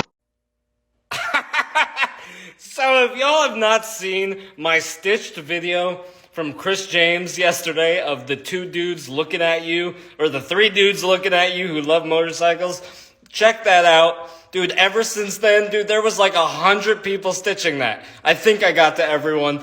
But then Sinister Sound here put it all together and made the Brady Bunch with Betty White? Dude, that's like a fucking donkey eating an onion, man. That's a piece of ass that'll bring a tear to your eye. And Sinister Sound too, man. If y'all got a bagger and want some fucking thump, hit him up, man. Dude, just go back and keep clicking down on the videos. This shit's hilarious. I fucking love TikTok! And you added Sick Boy into the mix? Dude, he's the hogfather of TikTok, man. Check him out. Aloha to all my nerds and nerdettes. Welcome to a new series called Wheelie Wednesdays, baby. So every Wheelie Wednesday, I am going to answer question comments on my previous posts of what would you do to my twin cam? What would you do to a Sportster? What would you do to a Milwaukee-Eight? I'm not just going to tell you what I would do to it. I'm going to show you. Like that guy said in Jurassic Park. So my most asked question in my comments is what would you do to an 88 cubic inch twin cam? This is what we're doing. I can't dance. But if you're looking for some screaming, bitching, cubic inching, pay attention. So today for the 88, we're going to bring up Zippers Performance. You can look them up on Google or zippersperformance.com. Zippers Performance is a website that literally has almost everything you need to build a performance engine and wicked awesome chain drive conversion kits. Now on Zipper's website for an 88 cubic inch twin cam, they have a 95 inch pure muscle kit for carbureted and fuel injected models. And this kit literally comes with everything. The cylinders, the pistons, the air cleaner, the heads, the cams, a full gasket kit, the push rods, and a tuner. It comes with a Thunder Max or a carburetor of your choice. This muscle kit here is literally the most pristine pony power package per penny possible. And Peter Piper picked a pack of push rods. And check these numbers out, man. 110 horse and 110 foot-pounds of torque all the way across the board. And I know what you're thinking. My Milwaukee-Eight makes 110 foot-pounds of torque. Let's talk about that. So in racing, if you're building a motor to go faster on the top end, you want to first, second, third, fourth, fifth that bitch. Then only the higher RPM range of your dyno charts actually matter. This is a dyno chart from a Milwaukee-Eight 114. Yes, it does make 113 foot-pounds of torque, but then sadly drops down to only 80. So racing a 114, you're above 4,000 RPMs that whole time, so you're only right around here. So that whole time you're shifting, you're only going back to 100 foot-pounds and only 80 horsepower. That's all you're using while you're racing. So if you race with this muscle kit, you'll be shifting and still having 110 foot-pounds of torque and 110 foot-pounds of torque until your 110 horsepower takes over. And these kits are only $3,000. So if you're up in the Northeast area and you want me to build your engine, let me know. What's up, nerds? Welcome to part 4 of my Iron Buell Hydroglide build. If you ain't following me and watching this build, you should. So in my last frame design video, I told everyone that we are going fuel injected, not carbureted. So guess what we got in the mail today? Oh. These are dual 64mm throttle bodies. When was the last time you saw a chopper do this? Bam, bam, bam, ba, ba, ba. These things will suck harder than your ex-girlfriend at Seaside. So we do have a bit of a clearance issue, so we're going to drop the motor down, we're going to get the throttle bodies on, and work from there. Drop it low, girl, drop it low, girl, drop it low, girl, drop it low. Oh, yeah, perfect. Plenty of room. Oh my God. Who thinks of this? Like, what? Oh, I'm your sister. But oh no, the motor's way too low and we can't lift it anymore because of the backbone. Oh, have no fear. Sarah's here. Just kidding, today we're just gonna mark on the frame where we need to be cutting so we can get it in the frame jig so everything stays straight and true, and then start chopping the backbone. This is retarded. So, new plan. I appreciate everybody's input on what I should do for the fake oil tank, but after I make the rest of the tail section right here, I'm actually going to be cutting sheet metal and making this whole section the fuel tank. So I did the math with the length and the angles of the tank that I'm actually going to be building, and we could just get about 2 gallons of gas in there, which is about the same as your normal Frisco peanut tank. So, where the original tank would be, instead of a fake oil tank, we're going to be making a fake gas tank. Kinda like your fucking V-rods. So, I just bent this steel right here to represent what the gas tank might look like. So up here in the front half of the tank will be the battery, the ECM, the fuse box. In the back half of the tank, we're going to wrap this around and run a dual backbone so these velocity stacks can come right up through the fake gas tank to an atmospherical vent. So right between your legs are going to be those dual throttle bodies sucking you off down the highway. So the airflow is going to come down the tank, into the pipe, through the filter, down the stacks, into the throttle bodies, out the motor, horsepower, baby! Dude, I'm speechless. I am so fucking stoked to do this shit. So the guy that I get my frame tubing from isn't open till Monday. So on Monday, we're going to run there, get some tubing, get this thing up in the jig, and start chopping. Dude, I scare myself sometimes, man. Thank you to all my new friends and supporters. Blah! Holy shit! So for those of you who've seen my part 4 on my Iron Buell Hydroglide liquid-cooled frame death trap, I told you guys that we were going fuel injection, and I showed you the new throttle bodies. So look what we had to order! Thankfully, the good man that I bought it from was kind enough to actually unplug and label everything. So we'll be able to chop off the shit we're not using to be able to make a nice, just hardwire wiring harness. God, this thing has more plugs than your ex-girlfriend's panty drawer. But to get back on subject, a lot of people asked me, why are you going fuel injection and not carbureted? And can't you just run those carburetors 90 degrees or up so you don't have to chop the frame? So let's talk about it. Can I get a motherfucking, oh yeah? So this is your standard Harley carburetor. This is a S&S Super E. They make tons of different size carburetors, all different brands, from 30 to 50 millimeters. But sadly, this is you, and this is the guy she tells you not to worry about. So there is not a carburetor that I would feel comfortable with running that would produce as much airflow as the 64 millimeter throttle bodies. Lack of airflow means lack of fuel, means lack of power. It would be like running a marathon breathing through a straw. The second major reason because of this engine is the design of the intake port angle.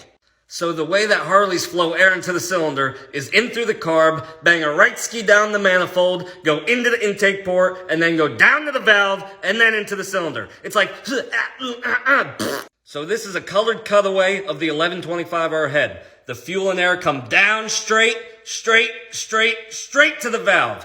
The straighter the intake port, the more airflow you can get to your cylinders. So instead of the carburetor or the throttle body being over here and going through and then over and then down and then in, that lacks airflow. This is straight to the point. Power, baby! You know what? Let's test this theory, shall we? So let's just say that my throat is your cylinders, my mouth is a carburetor, and this bottle of Guinness beer is the air-fuel mixture. Okay, so the Harley head flow goes down, over, and out, coming in this way. See how hard that is? And now for a straight vertical intake port and downward forced air.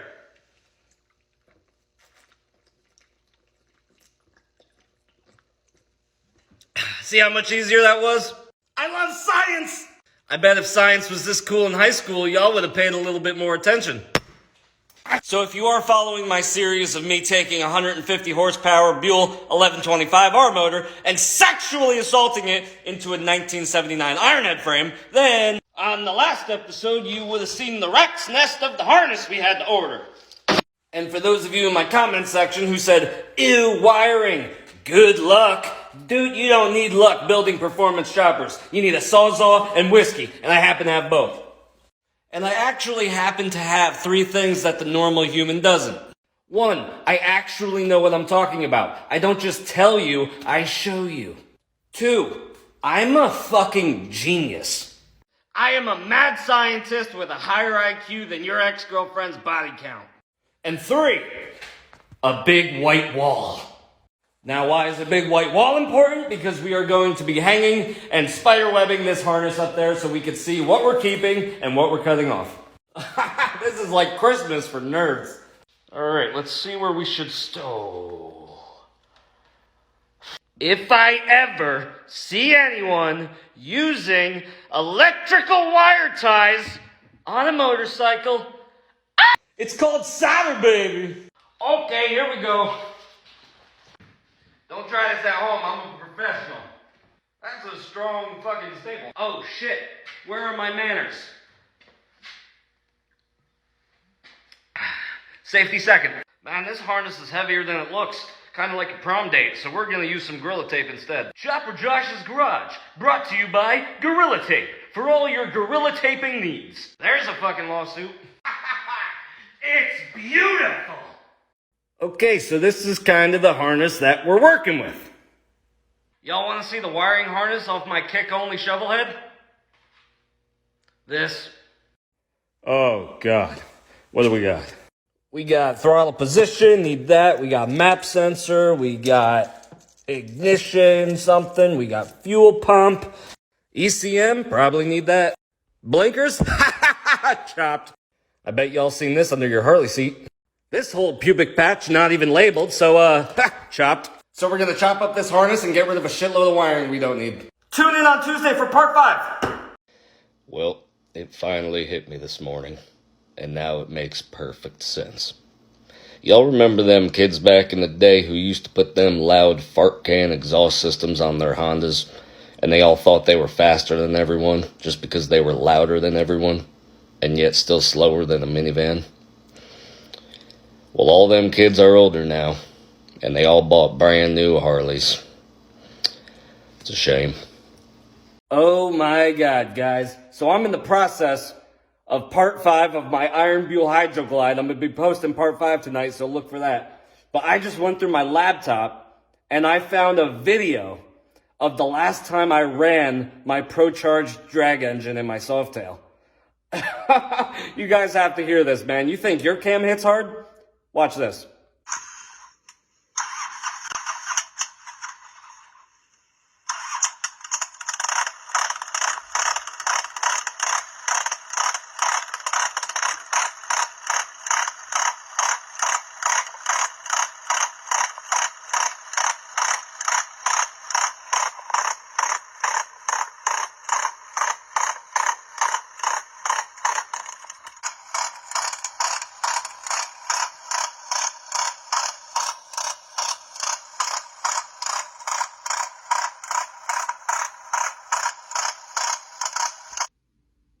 Yeah. Yes, there was flames at idle because that was very high octane race fuel and the rest of the exhaust wasn't on. But damn, I love power, baby. And we got the frame jig finished up last night, so stay tuned for part 5. The part 5 of my Iron Buell Hydroglide liquid-cooled frame death trap! And if you're not following this build, man, no wonder why your ex-girlfriend left you.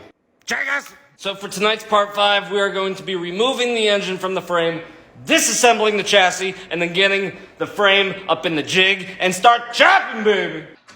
These are my fun suckers. Come on, cough it up, you dirty bastard. Ugh. Woo! Anybody else hate these fork caps? Ah! Fuck you!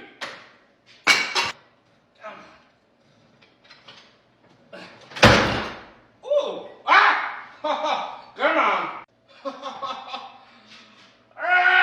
So nobody worry about the front end I just threw off my lift. It's a junk front end. I just use it for mock-up purposes only. So stop yelling at me for throwing shit. Let's get jiggy with it. And here we go.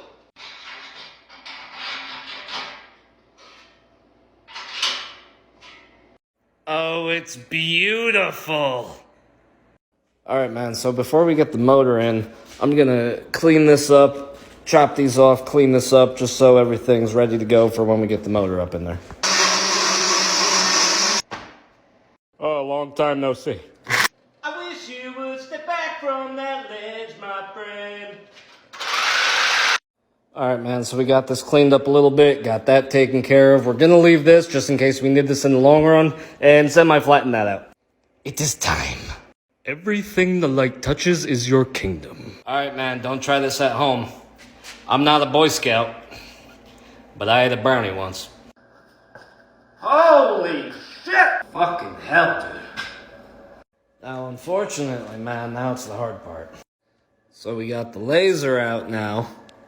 So we got the laser straight with the back of the jig and the front of the jig. But you can see it's about an inch that way and doesn't line up with the centering of the engine case. So now we gotta get the frame straight, lock in the tail section, and start chopping, baby. Isn't science fun? But sadly, man, for this episode, we're out of time. So tune in this week for part 6 to see if my drunken drawing actually works. Closing time. One last call for chopping shit.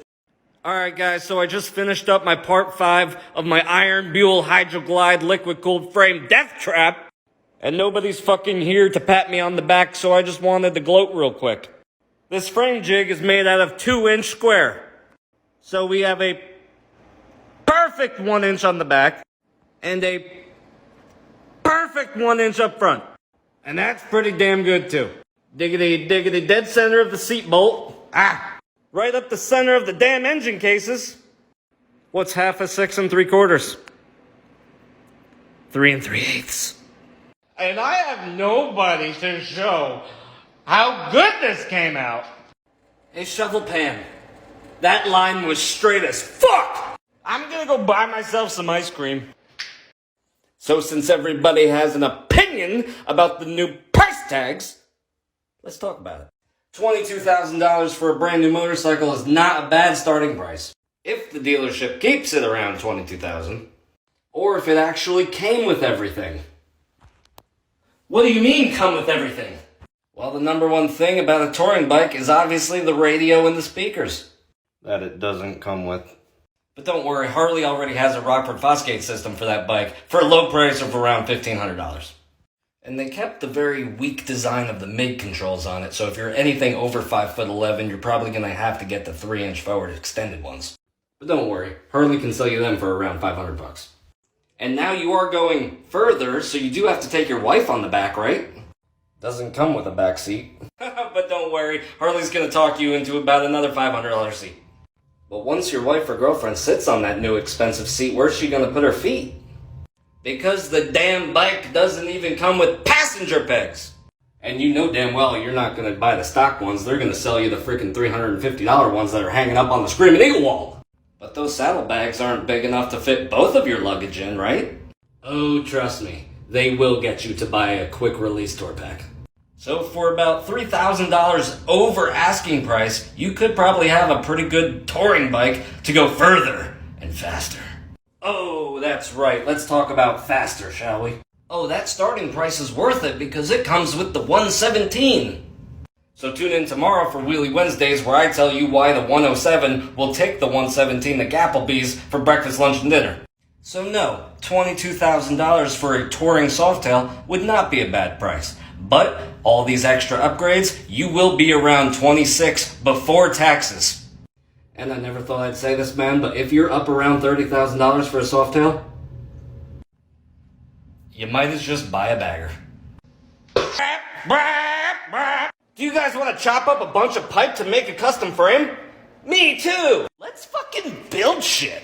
Oh, sorry about my lift. I don't clean much. But this is the pipe that we got for the frame! This is 1.25" pipe with a little bit of a thicker wall than I'm used to. I don't even have to bring up your ex about that joke. But bigger pipe, thicker walls, remember, safety third.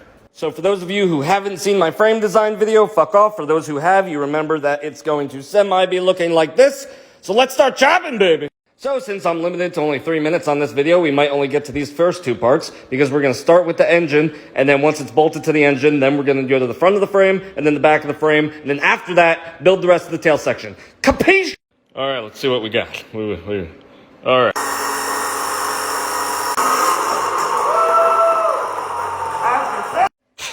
So So instead of the normal T-cut and just filling up the gap with weld, we are going to hole saw cut these bitches like this so it goes on perfectly so we can get a good penetration around the entire pipe. Piece numeral uno. So since we're using 1¼ tubing, we're going to use the same size bungs like that. But 1¼ bungs are going to be too large for the cylinder head mounts because they're going to hit the fins and it's just going to be all sloppy. So we're going to cut down solid 1-inch steel, put it inside of it. So since the cylinder head bolt mounting area is 1 inch, we're going to use the inner 1-inch tube like this, slide the 1¼ tube over it, and then line it up, get the whole tubes both lined up, tack it, and cut it where we need to. So instead of being all sloppy on the 1-inch steel, it's going to be perfect on the 1¼ steel, just like this. Oh, it's so spicy. Boop. So it's just a little choppy from my chop saw, so we're just going to clean it up on the lathe, baby. And just hit the sides with a file. So now that's locked in with the bolt. This is going to go over like so. This is going to get a plug with a chrome cap to cover it up in the long run. Gotta do it again now. Bop. Boom. Bam.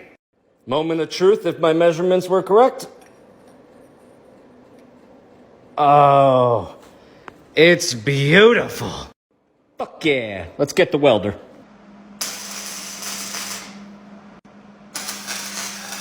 Tacked up in the front, tacked up in the back. So when she comes off, she's gonna look like this. Hell yeah. Back on. One more side. Well, 2 fucking hours later, got the angles and the cuts right. Check it out, man. Fuck yeah. So this weekend, once the motor mounts are done, we're gonna connect her to the frame. Out at Choppertime. Take my money, I want a mini bagger.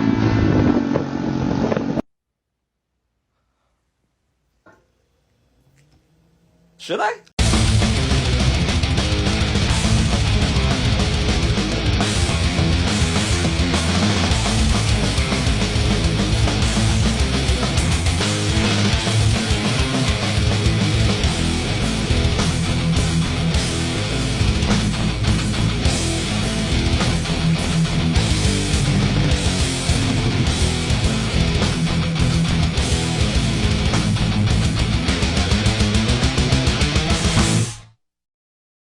So you're an artist.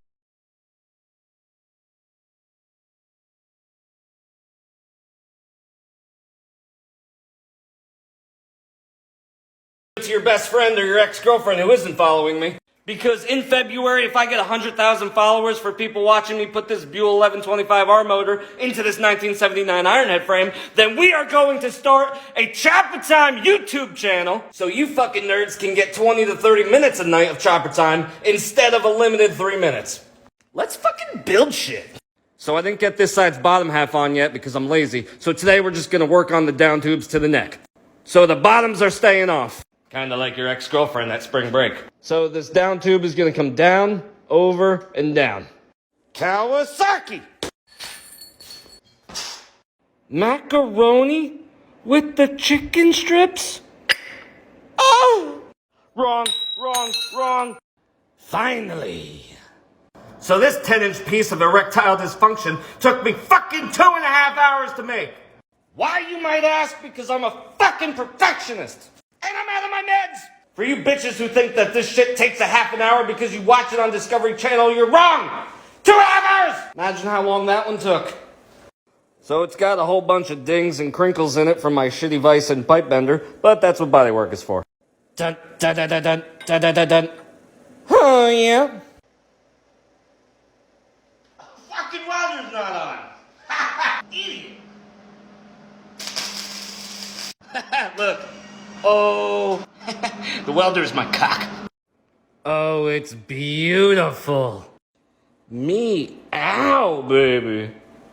So the actual reason with why it took me so long is when I first made this pipe, I came down to the cam cover, over, and then down. But this side has a big old bump for the timing chain. So this side pipe would have to be way up here and then over and up. So if I kept this one tight down here and this one tight up here, the angles would be different when you were looking at the frame.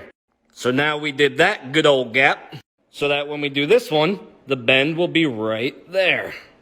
So the 2 down tubes will come in and up equally together. I like it. And now you know we had to break out the line laser, baby. Woo. So we are perfectly at the end of the engine case, perfectly right up the pulley, and right on the edge of the lip of the bung where I wanted to be. But these fins are in the way of the down tube, so we're going to give it the old finger test. It's pretty goddamn center, if you ask me. Can you believe we're out of Choppertime already? So like and follow so we can get a Choppertime YouTube page started. Closing time. One last call for chopping shit. And I would do anything for views, but I won't do that. No, I won't do that. Okay, I'll do it. What's up, nerds? Chopper Josh here, back in the garage with my iron Buell liquid-cooled frame death trap. But I ran into a problem, man. So I need my TikTok followers' help. So yesterday at the end of Choppertime, you could see that we got both down tubes finished. It's fucking gorgeous. And it matches the other side pretty damn good. Yes, the middle stretch is longer because of the offset. This is way out here, and this is closer because of the cam gears. Oh, but it's beautiful! Brown, whoop. But the down tubes are not the issue I need advice with. The issue right now is the neck. So the length of the wheel and the front end to the bottom tree is about 3 feet. Stock length. So if we keep the stock neck angle, the length of the stock front end would be right about there, or right there on the jig. So the front tire would be up about 3 inches from where the frame sits now. But coming under the motor, from the motor to the jig, we are 6 inches. Yes, sorry to say, guys, this is what 6 inches really looks like. So if the stock length front end goes on this guy, dropped it 3 inches to get the tire back on the ground, would drop the motor 3 inches off the 6, would make the motor only 3 inches off the ground. And having an engine case this far off the ground is stupid and dangerous. Because this front end is going to be lifted up more than your ex-girlfriend's t-shirt at a college party. So my question now is, do I keep the stock rake and just put like an 8-inch over front end on it? Kinda like this big guy. The longer the tubes, the higher it will lift the front of the frame. But this bike is gonna be a damn wheelie machine, and long front ends bow and bend, and it adds tons of tension to the neck. So long front end, option 1. Option 2 would be to derake the neck. So by deraking the neck, I mean to take the angle that's this and make it this. So right now we're at a 32-degree rake. If we made the rake 26 or 28 degrees, it would bring in the tire from having the axle over here to pulling it into about here. Deraking the neck angle would substantially lift the front of the motor up. These neck angles are found on performance bikes, crotch rockets, dirt bikes. They have a short rake angle for impact purpose. So like in this sweet-ass chop, this is a very short rake angle, making the axle very close to the frame. Instead of having the stock neck with a very long front end to come way, I can't even do it, way out that way. So those are my 2 options, man. Throw a long-ass old-school front end on it to pick the motor up, or derake it and do a performance-style front end and pick the motor up that way. What do you guys think? It would be nice to finally use Sarah again. So tell me what I should mount and do. Don't half-ass it. Don't half-ass it. Boy, that never goes out of style, does it? I mean, think about it. If you're gonna do something, if you've chosen to do something, whatever it is, easy, hard, if you give it your all and you don't half-ass it, win, lose, draw, get what you want, don't get what you want, whatever the outcome is, if you don't half-ass it, at least you're not gonna have to wonder, oh, would the outcome have been different? What if I did give it my all? And boy, wondering that is what keeps us up at night.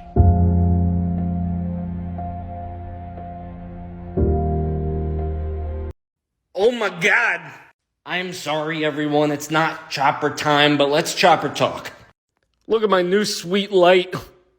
So for the 2 people on here who know where I live, you'll know when I'm home. But let's talk about yesterday's video of a longer front end or deraking the frame. And thank you for everybody's concerns and opinions. I woke up to about 1,700 comments, and I stopped after like 50. That amount of comments hurts my brain. But for the 1,526 of you that said derake the frame, we're deraking it. Ha! Now, as much as I love long front end choppers, baby, a lot of people actually tagged me in videos or sent me photos of deraked choppers. Oh, and they were nice. So hopefully tomorrow, depending on how much I drink tonight, Sarah's about to get some new blades, baby.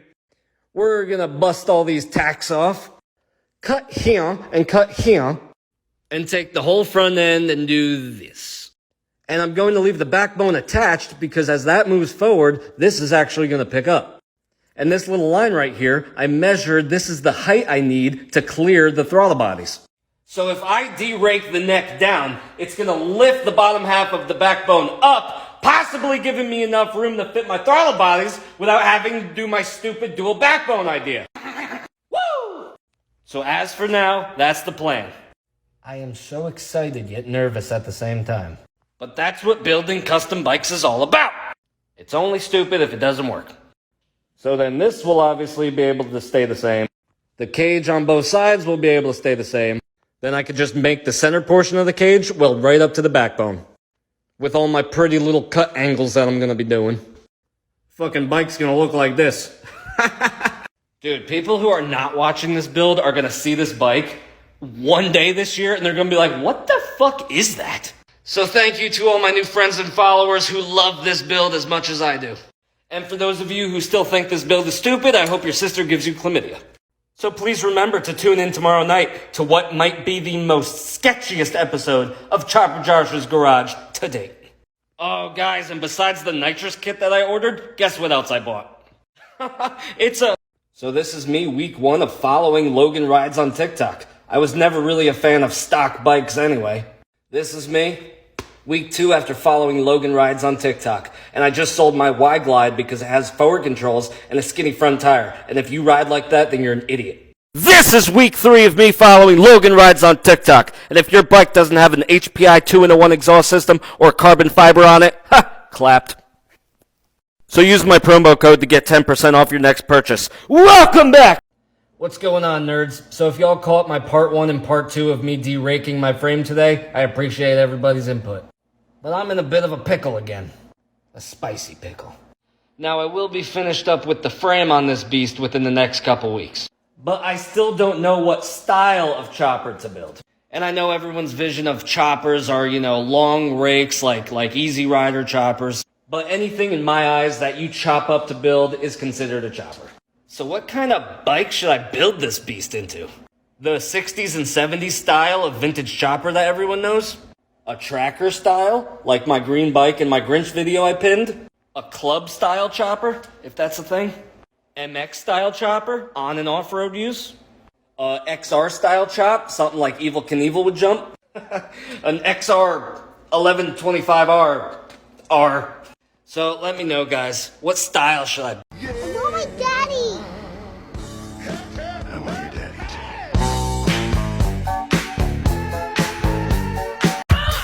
And all the girlies say I'm pretty fly for a white girl.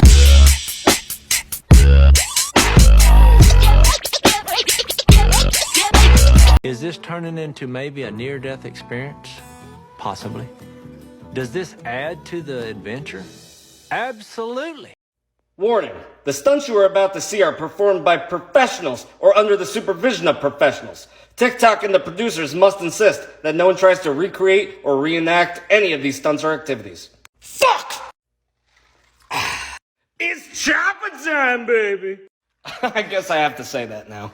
So let's fucking drink non-alcoholic beverages even though I'm 30 and let's fucking build shit. Okay, just gonna start off by saying little bits changed. When I say to you guys that I'm doing something, it just means I'm doing it right now or possibly planning on doing it.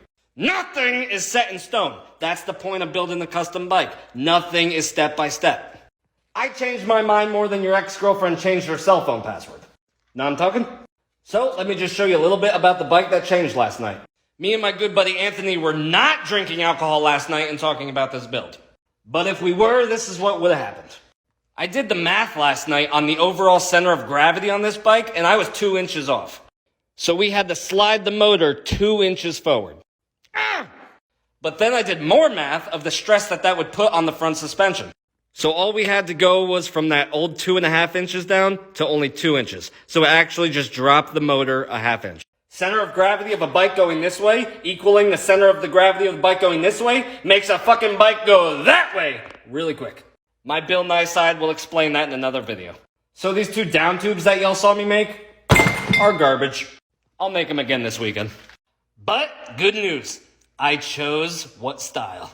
There was about 15 of you in my comments that said, make it your own, Chopper Josh's style. So that's what we're doing. I am 50-50, old school vintage chopper and tracker. This bike is going to be the demon offspring of a 70s chopper who sexually assaulted the baddest bike going around the track. I don't even know what that's supposed to look like, but we're doing it. So take this thing, put it in a room with this thing, force them to gang rape this thing. This guy's filming it, and that's what's being born. My child. So that whole chop the back and angle everything, just forget y'all even seen that. Because it's all coming off. But I can't just pull it off. Is there anyone here who can help me? Oh, God. Safety third. There goes my hero.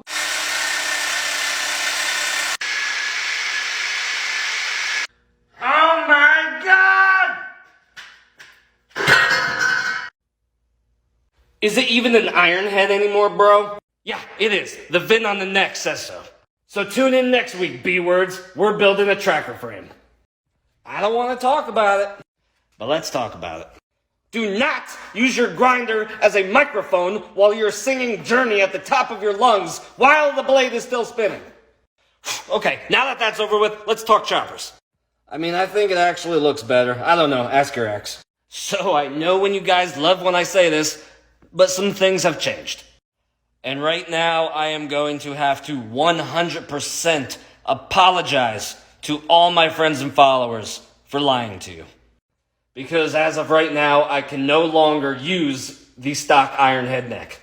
So this will not be a Buell motor sexually assaulted into an iron head frame. This is just going to be a Buell motor with a one-off custom chopper frame built around it. And I know what you're saying, that I just chopped up a dead guy's iron head frame for no reason. But don't worry, because this neck is going to come in handy this summer when y'all watch me do a hardtail iron head build. So I like to Google things for ideas just to see what all my other competitors are doing. And I cannot for the life of me find anything that I have planned in my head about this build. So let me throw this at you. This is my favorite front end and handlebar setup. Oh, look at it. It's beautiful. And square headlight, fucking mint. This was on Instagram, I think. If anybody knows who bike this is, tell them I love them. So we are going to take that front end style off of that bike, like the old vintage chopper look, and slam fuck it into the front of one of these. This. So we are going to do the front end vintage chopper and the ass end straight fucking tracker. And as of right now, I'm planning on a little gooseneck. And that's why I can't use this neck. I'll explain gooseneck frames this weekend. So that's kind of what it's going to be. I have never personally seen a chopper tracker, but that's what we're doing, man. So I ordered the rest of the frame connectors. I'm going out for more pipe this weekend than your ex-girlfriend, and I ordered a new neck for 1-inch stems. So I am literally going to be starting with the cage on both sides that y'all seen me built, and just the neck of the frame. And from that day forward, y'all get to see how I build a custom one-off frame. So thank you for everybody who's been supporting me on this build, and I'm sorry I keep lying to you guys. But that's how it goes in the custom motorcycle and custom car and custom anything world. It's never step by step. It's spur of the moment. That's what you're doing. That's how it's being done. I'm finishing up my blueprint drawings tonight just so I could show you guys tomorrow on what this beast might look like. Yes, nitrous. Yes, turbo. Yes, monoshocked.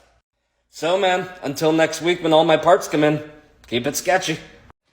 And trust me, man, safety is still third. So grab a bottle of Captain and make shit happen.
hear me out, man. I promise I will explain everything tomorrow.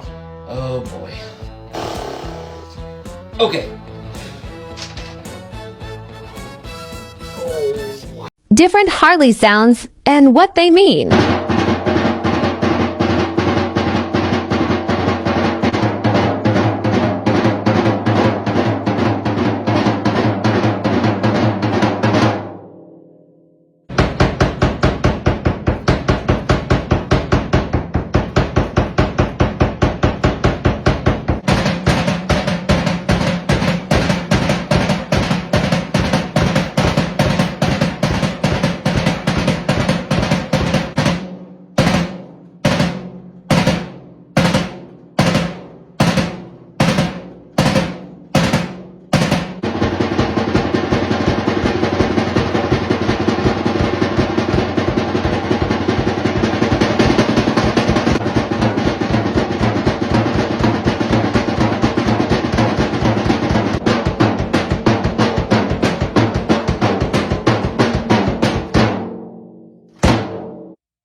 Hell yeah, brother. Well, me and Christian St. James, we're going to try to make bandanas cool again, take them back from the Hell Yeah Brothers, but Sneaky already fucking ruined it, so thanks again, Slow Texan.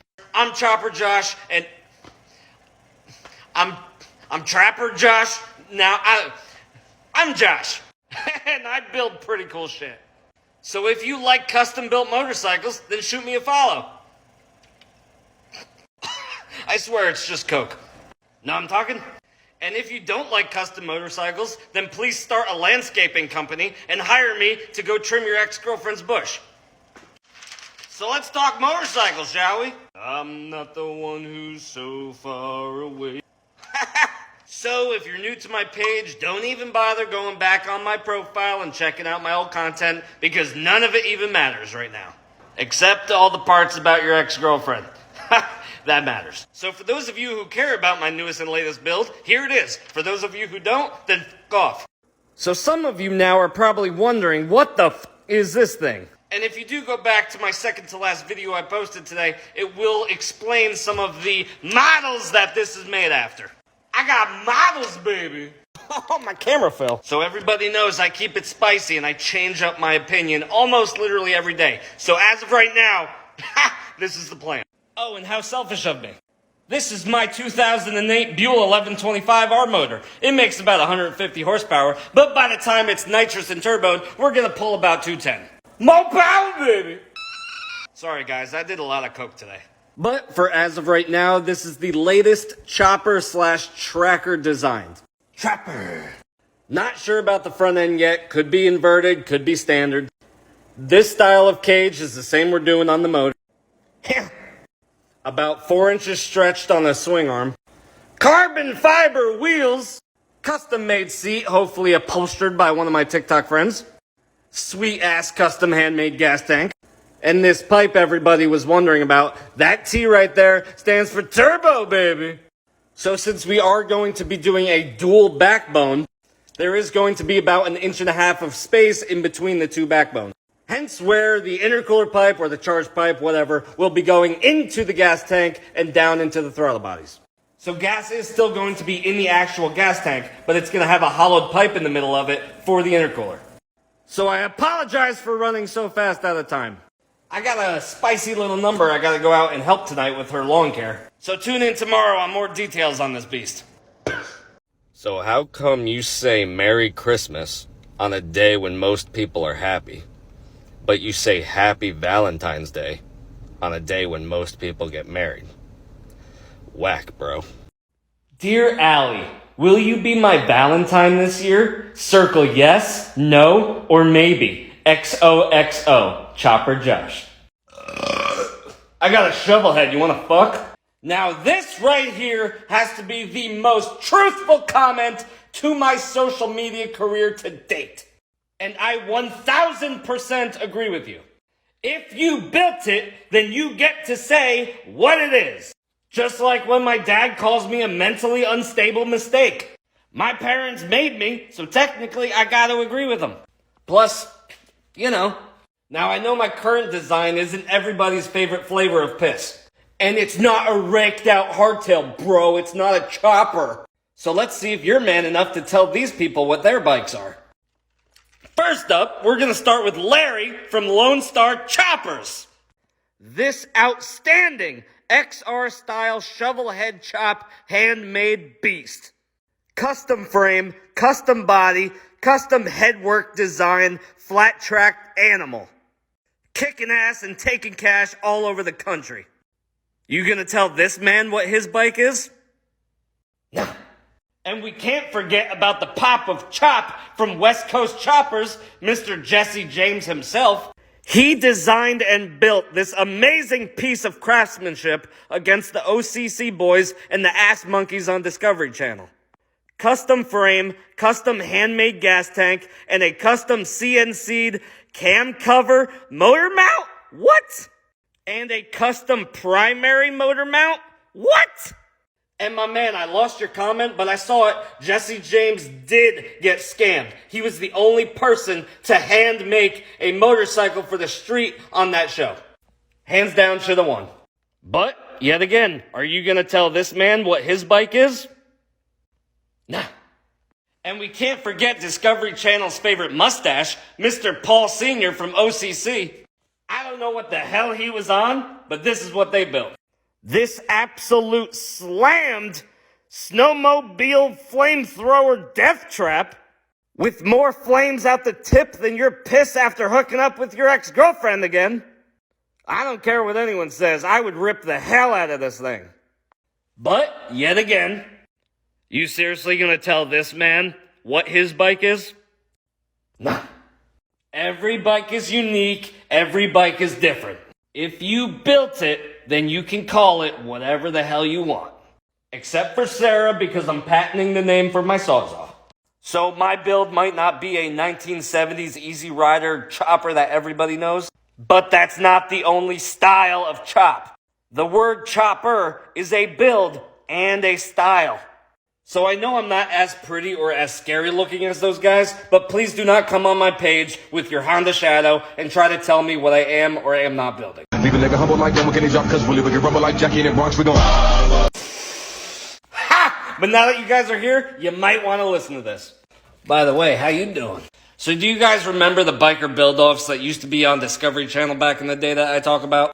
But sadly, the chopper scene crashed in the late 2000s and everything went off the air. But wouldn't it be crazy if there was actually another biker build-off that you guys can, I don't know, go on TikTok every night and see updates on? Or go on YouTube and actually watch the build process? And then at the end of the year, meet up with everybody and have a performance custom motorcycle shootout to actually see who's the fastest? And then have like a public voting People's Choice Awards?